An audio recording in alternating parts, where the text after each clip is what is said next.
Production support for this episode of In Focus is provided by Hoosier Energy, providing electricity to Central and Southern Indiana electric cooperatives and their member customers. Information at hepn.com. And by WTIU members. Thank you. The number of women in Indiana's prisons has risen substantially over the past decade, and many of those women are also mothers. That presents some unique situations men's facilities do not face. We'll take a look at what that means for the prisons that house the women and how it affects their lives as they try to reintegrate into society. On this edition, we put women in prison in focus.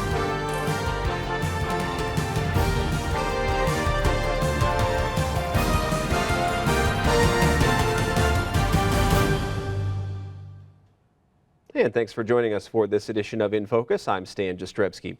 The number of women in Indiana's prisons has increased by about half in the past decade, largely because of drug-related charges.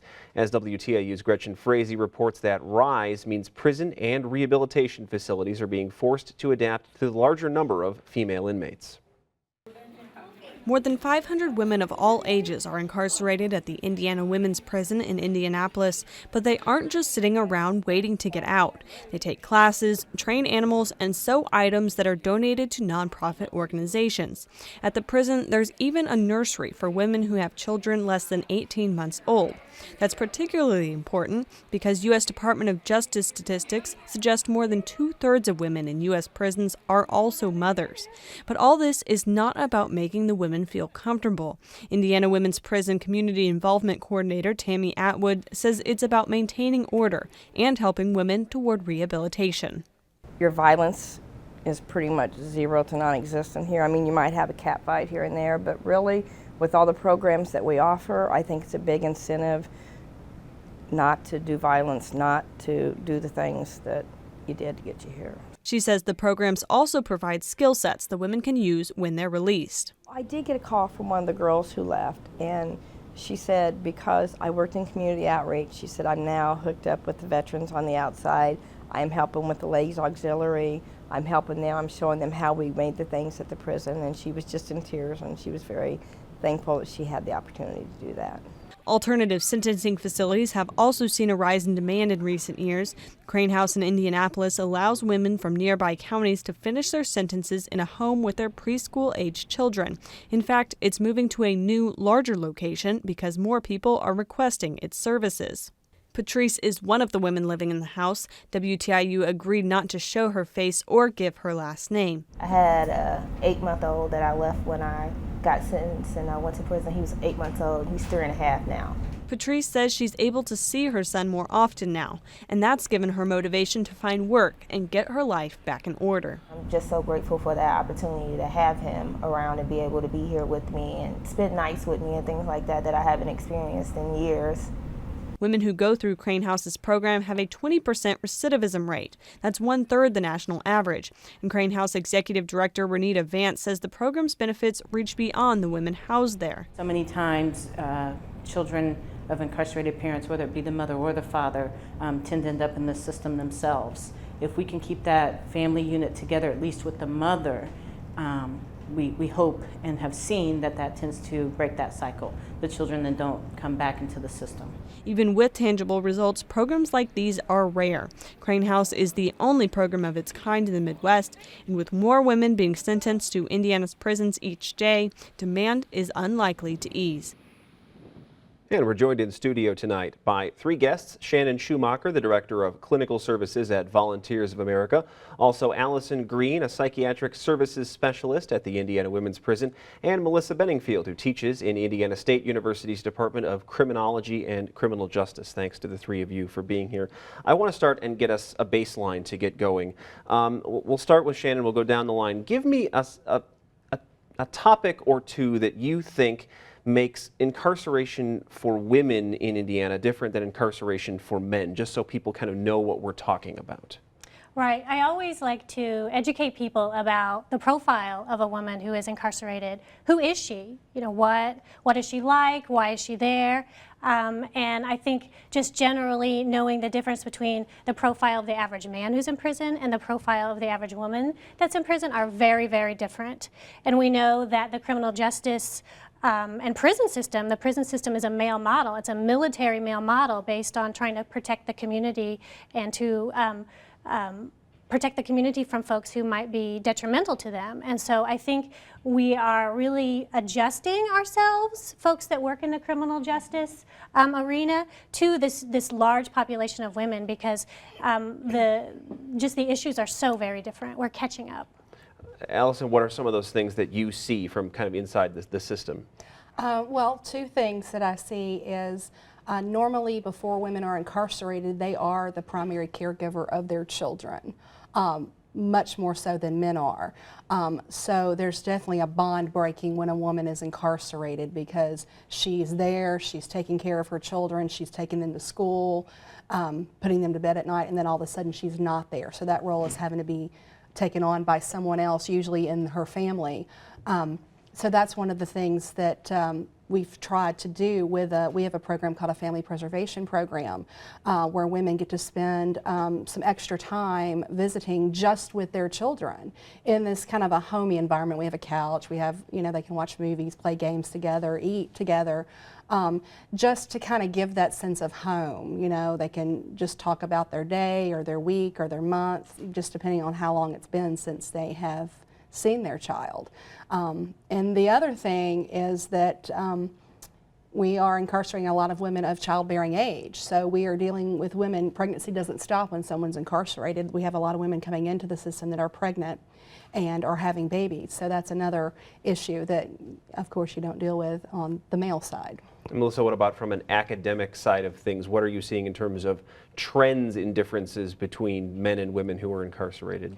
Well, most definitely across the United States and here in Indiana as well, the women's incarceration rate has increased much quicker than the men's incarceration rate.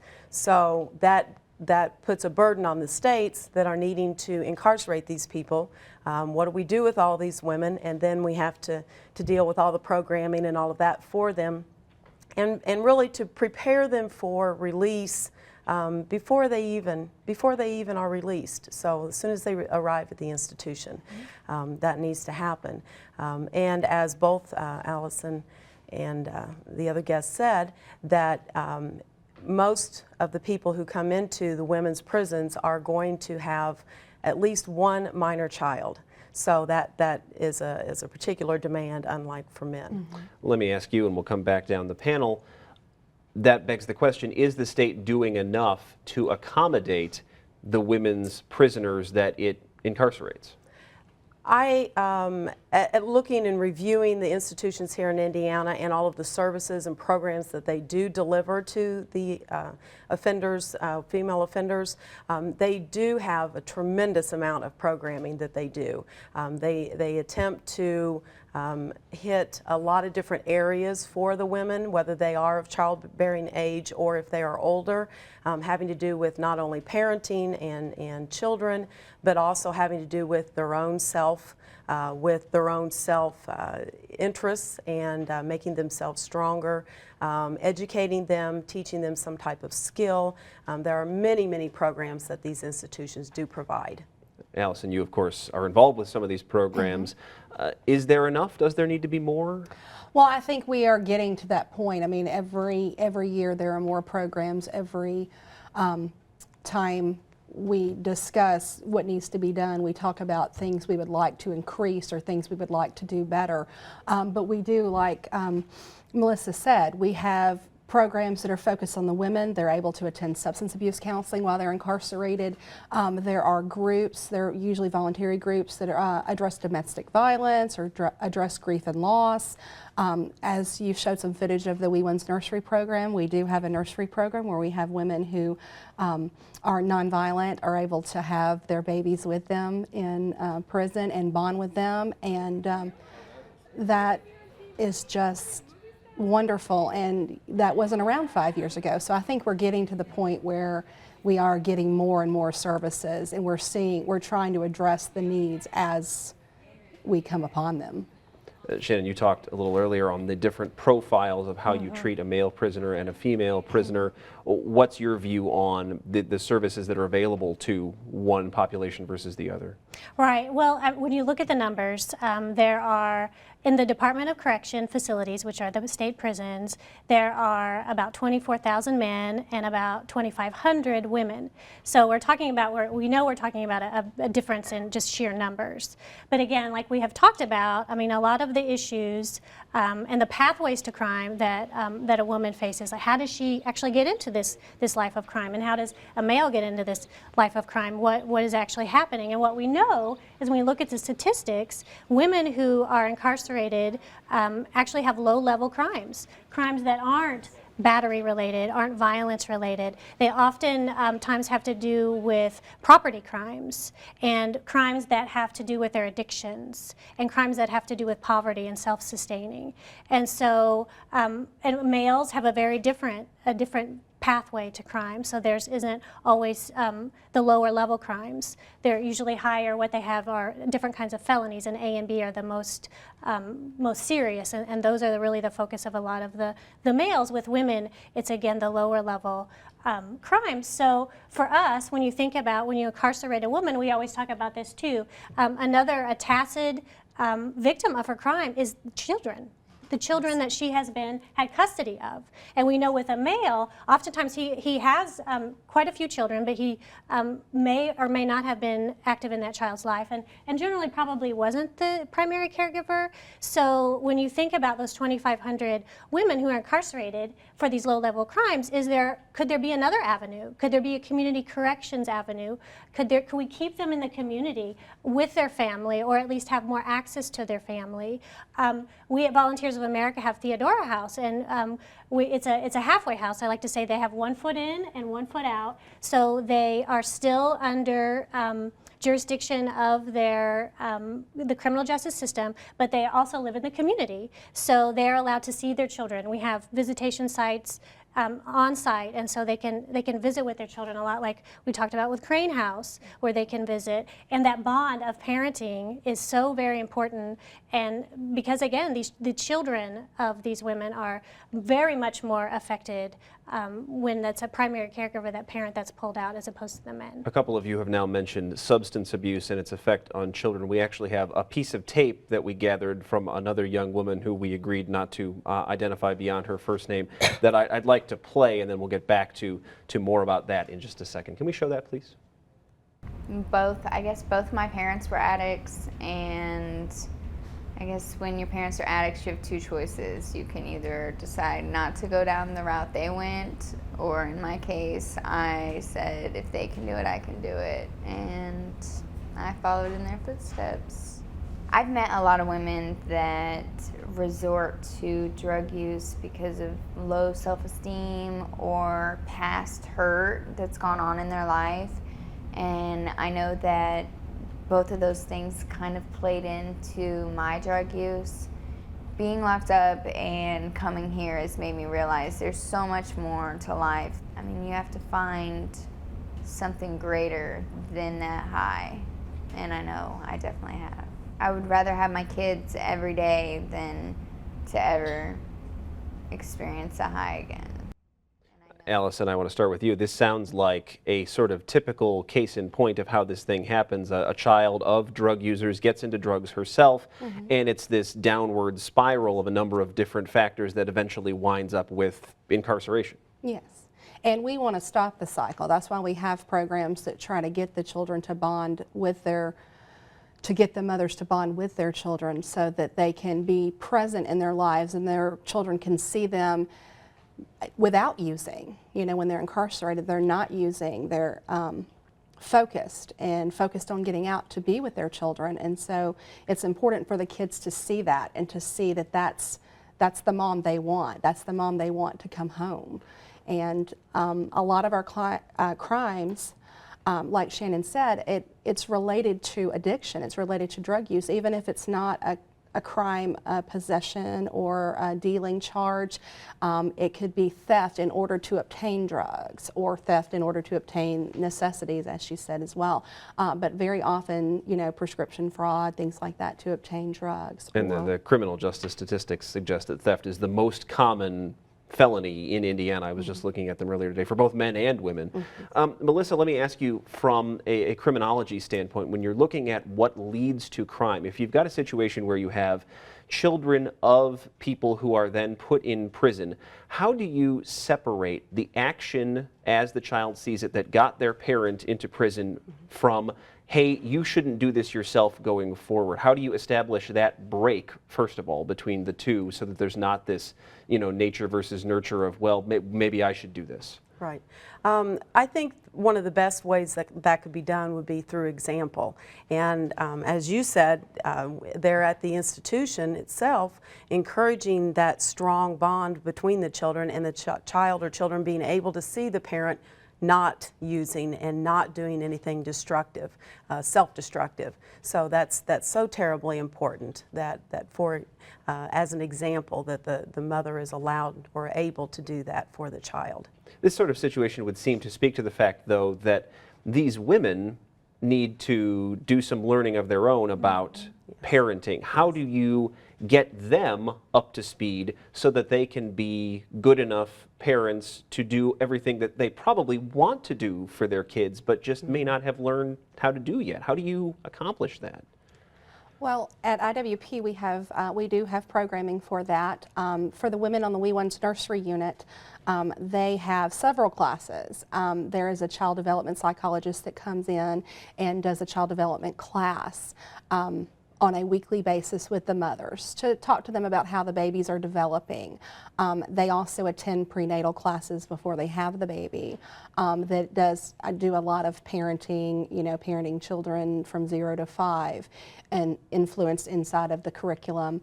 They also have a social worker from Wishart Health Services that comes, and it's called Healthy Starts, and she does a program with the WE1's mothers and with the prenatal women as well. And we also have a psychology group that comes on one day of the week that they do a family therapy group, so they learn to talk about issues. And communication is a big part of learning and growing and learning from the other women and from the people that are coming in to teach. So we are addressing it, and women in general population also have access to parenting classes as well, and they do take a parenting class before they're able to use that family preservation program. They complete a class. Shannon, you talked at the beginning about this being a very militaristic style of prison system based around housing mostly men, but obviously the female population has grown and grown over time. I wonder if the converse of that could be true, where as the state sees that it is housing more women and it needs to provide services for more and more female inmates, could that have an effect back on the rest of the system itself to say, well, maybe we've not been treating everyone the way we should be going forward? Right. I mean, I think one of the things that I know the Department of Correction does really well is also fatherhood initiatives. So that issue with really helping the whole family in parenting, I think is a very important piece of it. And I think, I mean, the whole saying is you can't, you know, rip out the urinals and paint the walls pink and there's your women's facility. You know, there's just a lot more with programming and really focusing on what is going to, because, I mean, really what we're talking about is reducing recidivism. We're talking about keeping folks from getting incarcerated, from getting re-incarcerated, from going back in the system. We know that nationally, across the nation, it costs $30,000 to have someone incarcerated for a year in a prison. That's I mean, I don't know what the tuition is at IU anymore, but I don't think it's quite that high. So, I mean, if you think about, if you're not even focused on the humanitarian piece of it, is what do we do about this giant problem that we have? Then just the sheer number, just the cost to our society, our taxpayers, I mean, is a big piece of it. So just really looking in general of what are we doing in the criminal justice system and what's working and what isn't. And I mean, there's some really good research out there. I mean, we really do know what works a lot of times, but I think there's still in our society a real, I think, push and somewhat of a need to have punishment and retribution for for crimes that people commit. And I think that that makes a lot of sense, but these folks get out. They don't stay there. I mean, so they're coming back to the community. They are moving back into your neighborhood. So let's talk about keeping them from this life of crime. Let's talk a little bit more about recidivism, because we saw in the open that, for instance, at Crane House, it's about 20%. It looks like the state average from last year was about 30%, according to statistics I found on the Department of Corrections website. And then in our open, we said, look, the national average is about 60%. That would seem to say that Indiana is doing fairly well in terms of not having people fall back into this cycle, right? I mean, do those numbers bear that out? I know that in the state of Indiana, the male population is 40%. They look at 3 years out, and it's about 40% recidivism rate, and women is about 30. So I'm not sure about the 60% where that, and there also always needs to look at, what's the time frame we're talking about, how far out. So I'm not really sure. I know nationally, 30% for women is after 3 years of release is pretty common. So I don't know that Indiana is doing better. I mean, maybe my Do you have statistics on that at all, Melissa, that you're aware of? No, I don't. But one thing that does come to mind is that recidivism for anybody, and for especially women, if they are going to go back into the community, into the home that they came from, and they have not received any type of treatment at all, then they're going to be back. I mean, that's all there is to it. The majority of women who get incarcerated have some link to substance use or abuse, a much higher rate than do men who are incarcerated. Many times when they do get into legal trouble, they are connected with a man who is also getting into trouble at the same time, and they are working together, and they both get in trouble. So if they don't fix that part of it for women, then they are going to be back. So I'm glad to hear that those rates aren't as high as what you thought the national average was. So if Indiana's rate is in fact closer to what the national average is, it would seem that there needs to be something done or some sort of innovative process put in place to try to bring that down if Indiana wants to be seen as a leader in how it's treating its female population. Are there any models that the state could follow that would try to achieve that goal? I mean, I do know that a lot of states are trying to do more community corrections. So, getting folks on a GPS unit, an ankle unit, so that they can stay in their homes, and really looking at those low-level, low-risk, and classifying, knowing really how to classify folks. So if we know she's low risk and nonviolent crime, and keep her in her home with some GPS units. I know that community correction piece is a real push in a lot of other states. I think Indiana is. I think it's not that they're not trying. I think that they absolutely are. I mean, the We Ones is just a really wonderful program. I know that they're really focusing on reentry is another piece of it, because that's when the rubber meets the road. So I mean, I think we're moving in that direction, definitely. But I think this is really a kind of a new population for the country in general. You mean this mass incarceration of women. I mean, we're talking about before, we know that a lot of women, and we're talking about a lot of mentally ill women, were in state hospitals. They were under a different kind of institution, as it were. So I think that I think we're getting it. I do, and I think it's a wonderful thing to see. I just just keep moving along this continuum, because I think that. I think we're seeing progress. We've touched in kind of general ways about the drug problem in Indiana, and this affects a lot of people, both genders. As far as women go, though, one of the things that state lawmakers are talking about is decriminalizing or lowering the sentences for some drug possession, drug use charges. Allison, let me ask you, how, if, for instance, they did what Brent Steele, the Bedford senator, wants to do, and you decriminalize some forms of marijuana possession, how would that affect the clientele that you see?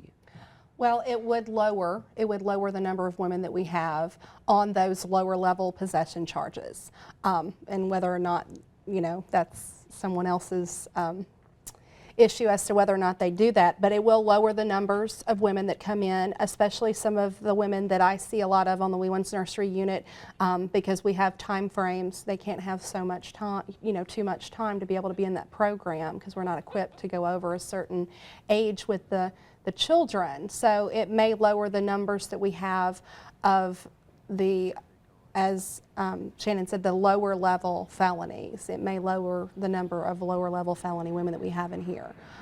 So that would, I guess, stem the growth of the number of women that are incarcerated. I think you bring up a good point about the lower level versus, we're talking about C and D felonies versus A and B felonies. Melissa, let's talk numbers again for a second in just our last couple of minutes of the program here. If you're doing things like decriminalizing or lowering the sentences for these lower level felonies, how does that change the population in a prison at large, or the people who are pushed through a criminal justice system? Well, one of the problems it actually is a problem, is that these institutions are built and are able to hold a certain number of people. And unfortunately, in prisons, if there's a bed, they're going to find somebody to fill it. How many times do you hear of prisons actually closing? I know there's a prison in Illinois right now that they're trying to close, and they're having a lot of backlash on that. So if they do, and statistics show by looking at the DOC website that the majority of women who are incarcerated in Indiana are Class D felons. And that's all there is to it. I mean, the majority of them. And what if they are, even just half of those are convicted of some crime that ends up being not necessarily decriminalized, but lowered in severity and punishment? Then does that mean that they're not going to have that big chunk of people anymore? And we don't want the incarceration rates to go up either, but there's another side of it that says that we kind of don't want it to go down either, because that people are going to start losing their jobs, and that's a whole nother segment, I believe. But Shannon, let me ask you, we've got about 90 seconds. Let me ask you about that idea of talking to lawmakers about, hey, we need to change what some of these sentencing guidelines are, but at the same time, as you pointed out earlier, there still needs to be a penalty in place. Right. People need to know that you can do wrong and be punished for it. Right. How do you weigh, for instance, going to the state legislature in January when the session begins and saying, we need to make some changes, versus them telling you, well, we got to lock up the people who are bad?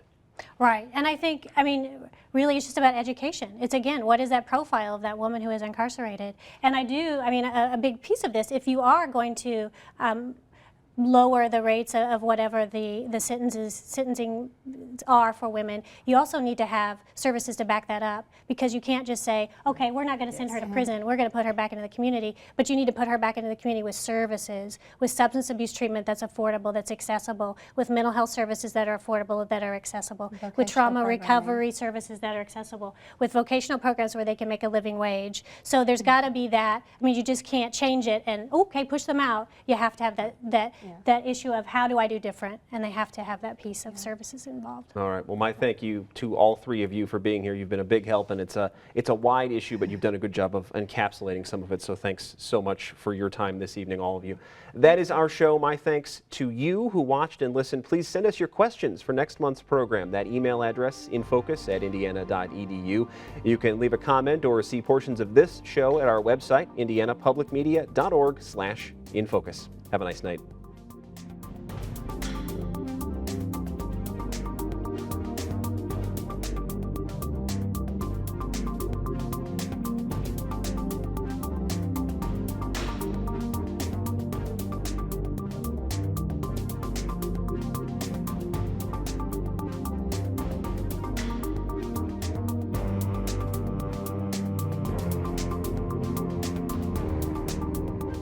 Production support for this episode of In Focus is provided by Hoosier Energy, providing electricity to Central and Southern Indiana electric cooperatives and their member customers. Information at hepn.com. And by WTIU members. Thank you.